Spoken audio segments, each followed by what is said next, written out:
Sweet. Okay. So we have our 2 halves. Okay, we have our 2 halves. We have the balls. We have our clay tool. We have our needle tool, which are a paper clip, and we have some water. Okay. What you're gonna do on the rim of each of your two sides, first you want to make sure that they actually fit together. These don't fit together. Come on. I have like 5 things to choose from, so I'm just gonna pick the 2 that actually fit. That one's too big.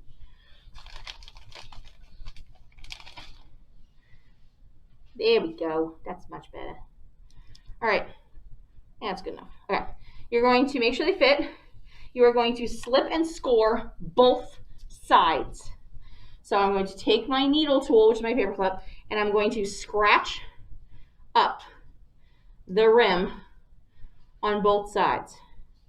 Okay, so I'm taking my paper clip, scratching the rim. I'm not digging like crazy, but you want to rough it up.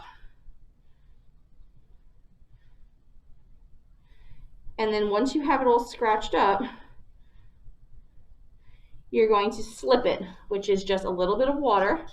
Dip your finger in, and you're going to wet the edge.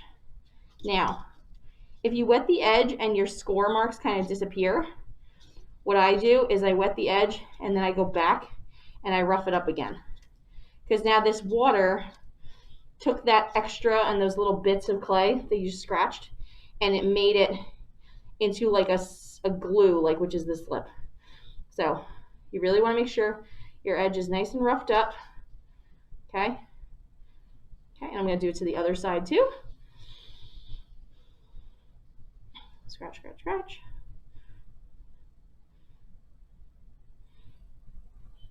And don't be shy with the scratching, because what this does, it kind of creates a little bit of surface texture that the 2 halves can grip onto each other. Okay, if they don't have that grippiness with the scratching, then the slip is not going to have anything to attach to. So I'm going to take my water this side too.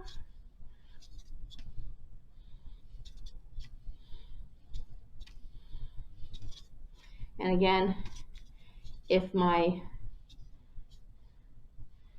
scratches kind of disappeared, I'm just going to scratch it up again. But you really want to make sure that there's a lot of texture from those scratches and that the water is there to create that slip. Now, what do I have to do before I put these 2 things together? Make sure they fit. They did that already. Before I close this up, what do I have to do?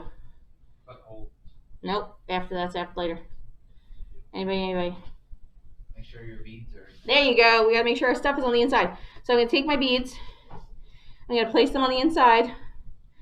And again, since hopefully if you guys left them to sit out for a minute, then they're not going to be super, super sticky. But they will not stick to each other because they're not slip and scored together. Okay, I'm going to take my 2 halves. I'm going to place them together. And I'm going to push gently until I see slip kind of coming out the outside. Now I'd recommend you try and keep those balls on one end and away from the middle, because that's where your slip is going to be. And if they catch some slip, then they could attach together. Okay, so now I have this nice closed form. Okay. Okay. Water, yep. Oh, did I not give you water? I'm sorry. Okay, so you want to make sure that those 2 sides are nice and attached together. Now what am I going to do? Smooth it over. So I'm going to take my tool. And do you remember what the action is like? It is like, what is the action that I'm going to be using to scrape along the side of my piece? No? Who remembers? I equated it to a food. No. That's what I was going to say. Buttering bread. Buttering bread. Okay? So when you are buttering like a piece of toast, you are not stabbing the knife into the toast. You are scraping the butter across the toast. That is what you need to do. So you're going to take your tool. So what I like to do is I like to hold my tool with like my thumb kind of on the back of it. And I'm going to push and kind of pull and drag the clay on both sides. So if you look, I'm trying to do this as best I can. So here's my seam. I'm going to scrape. I'm going to scrape back and forth across. I'm not digging down and pushing hard. You guys can see that that's now nice and blended. Okay, but I'm going to go across that seam to blend it. You're not pushing down, you're going across. If you push into that seam, it'll bust open or it'll make a hole. So you got to make sure that you're cradling your piece. You're trying to be gentle. Again, you're going across the clay. You are not digging into it. Okay. And you really want to make sure that this seam is together. Okay. Okay. So my seam is there.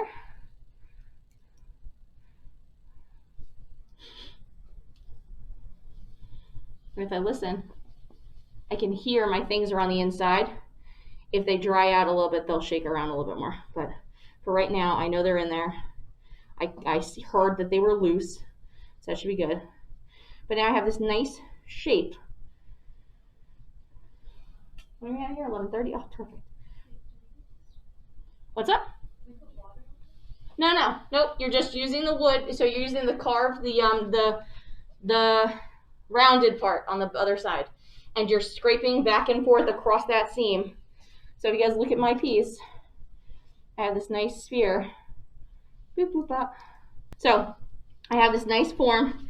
You guys do not have to put a hole in it right now, because if you think about it, your piece, you're going to be adding clay to it. You need to make sure that hole is at the end before we fire it, because so it won't explode. But also, if you add clay on top of this, if you make the hole now and then you cover it up later, then you think you have a hole, but then you don't. So we'll make sure that we have the hole at the very end. But what's nice now is that this air is trapped on the inside here. You can actually kind of like form and mold this pinch pot gently, because that air on the inside kind of gives a little bit of a like, it'd be like, it's like a bubble in there. Yeah, like a bubble. So it's like, I think about like a balloon. When you press in the balloon, that air is still in there. So you can use that to like change the shape. So I just made this more potato-y shaped, or my egg shaped, just by gently kind of pressing and making sure that that seam is still very much closed. Okay, so there's my little start to my rattle. Okay, my nice hollow thing on the inside. Okay, so now from here, you guys will execute your idea and start thinking about what kind of shapes you can break your piece up into.